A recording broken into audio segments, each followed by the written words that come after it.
मोहम्मद आरिफ साहब energy expert, उन्होंने हमें ज्वाइन किया। सर बहुत शुक्रिया वक्त देने के लिए। आज ये जो हम देख रहे हैं कि फेडरल कैबिनेट इन्होंने जो 5 आईपीपीज जिनके बारे में कहा जा रहा है कि इनके साथ जो है वो सेटलमेंट की जाएगी, 8 आईपीपीज है जिनके साथ सेटलमेंट मुआहदे किए जा रहे हैं, उसकी मंजूरी दे दी है फेडरल कैबिनेट ने।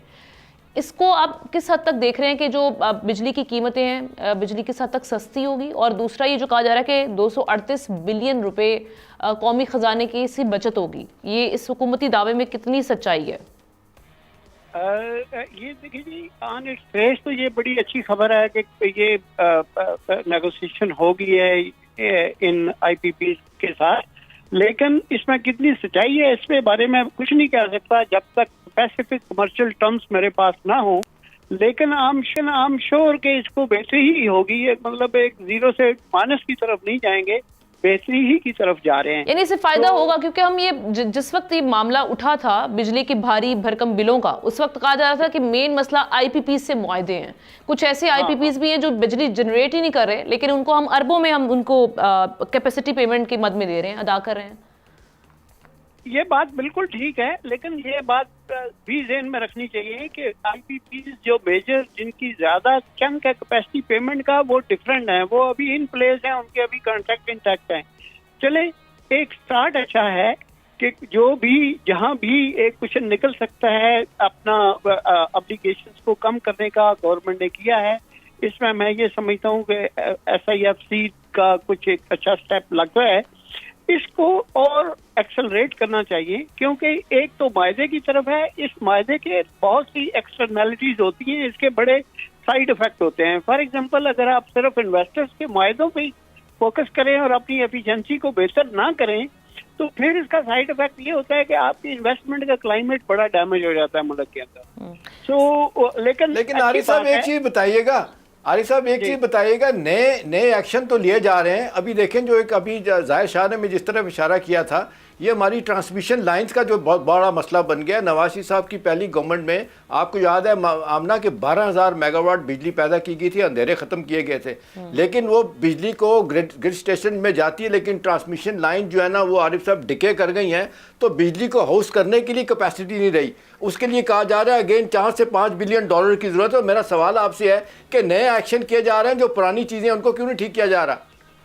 आप बिल्कुल, ये इसका जवाब तो वही जो बंदे इसके डिसीजंस लेते हैं वही बता सकते हैं, आपके एनर्जी मिनिस्टर और पेट्रोलियम मिनिस्टर ही बता सकते हैं। लेकिन मैं ये जरूर समझता हूँ कि आपकी ट्रांसमिशन लाइंस की कैपेसिटी पहले ही लिमिटेड थी, आपने फोकस किया है, जो आपकी गलत पॉलिसी थी, आपने जनरेशन पे फोकस किया है because that was easy return थी, इन्वेस्टर्स को भी ज्यादा इंसेंटिव जनरेशन साइड पे थे। ट्रांसमिशन एक लॉन्ग टर्म इन्वेस्टमेंट होती है और वो स्टेट की जिम्मेदारी होती है कि ट्रांसमिशन फोकस करके उसको स्ट्रेटेजिक एसेट समझ के उसमें इन्वेस्ट की जाए, उसकी तरफ तवज्जो नहीं दी गई। इसमें सारे ही जिम्मेदार हैं, मैं और आप भी जिम्मेदार हैं, क्योंकि हमारी जो पॉलिसीज हैं वो कोई लॉन्ग टर्म सस्टेनेबल पॉलिसी तो होती नहीं है।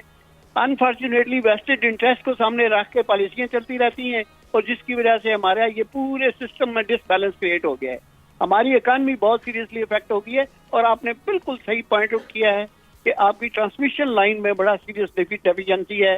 इंस्टॉल कैपेसिटी आपकी काफी है, लेकिन इतनी ट्रांसमिशन लाइन की कैपेसिटी नहीं है जितनी आपकी इंस्टॉल। चले आरिफ साहब, एक और सवाल जो आमना ने किया था और पीजे मीर भी उस पर बात कर रहे थे, वो उन्होंने जिक्र किया उसका कालाबाग डैम का। ये इतना पोलिटिसाइज हो गया है, मुझे अच्छी तरह याद है शमसुल मुल्क वापडा के चेयरमैन थे, उनका मैंने इंटरव्यू किया और उन्होंने मुझे इंटरव्यू में बात बताई थी कि ये 1985 में वर्ल्ड बैंक तैयार हो गया था 5 बिलियन डॉलर दे के 4,500 मेगावाट बिजली पैदा होनी थी और पानी अलहदा ज़राअत के लिए मिलना था, लेकिन ये सियासत की नज़र हो गया।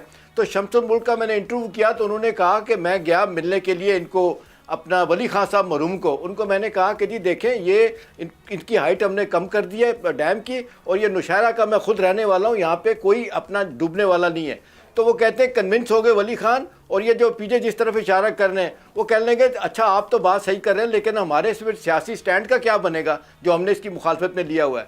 तो मेरा सवाल ये है कि हमारे बड़े बड़े प्रोजेक्ट हाइडल के जो है, दिया मीर माशा भी पड़ा हुआ है, वो ज़मीनों के सेटलमेंट के पैसे 6-6 दफ़ा लोगों ने लेके डैम को बनाने की कोशिश नहीं हो रही। जी आरिफ साहब।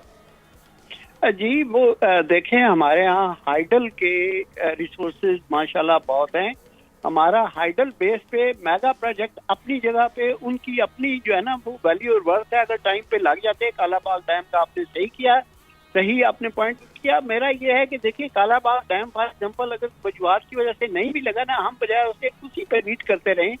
उसमें हमें अभी नॉर्दर्न एरिया के अंदर हजारों के साथ छोटे छोटे डैम आपके बन सकते हैं, बिजली आपकी ग्रेड इवन आपके रिवर बैंक पे जिधर भी है सारे पूरे थ्रू आउट सारे जो है ना through out the length of the country आप लगा सकते हैं ये जो है ना आइडल बेस्ड प्रोजेक्ट। चक्कर ये है कि आपकी कहाँ पे है, आपके वेस्टेड इंटरेस्ट पॉलिसी मेकर्स के कहाँ पे हैं, बस वही काम होते हैं। अभी आप मुझे ये फरमाएं कि आपके अभी ये जो नीलम झेलम के साथ क्या हुआ है, उस पे कोई ना शोर उठा रहा है। इतने आपने कितने 100 अरब रुपया ज़ाया कर दिया है, उसका कोई डिजाइन फेल्यूर था, उसमें कोई बोल ही नहीं रहा। तो इससे बेहतर है अगर आपने ऐसे ही करना है नीलम झेलम की तरह पैसे लगा के और उसको क्रैक करवाना है, तो उससे बेहतर है कि ना लगाएं।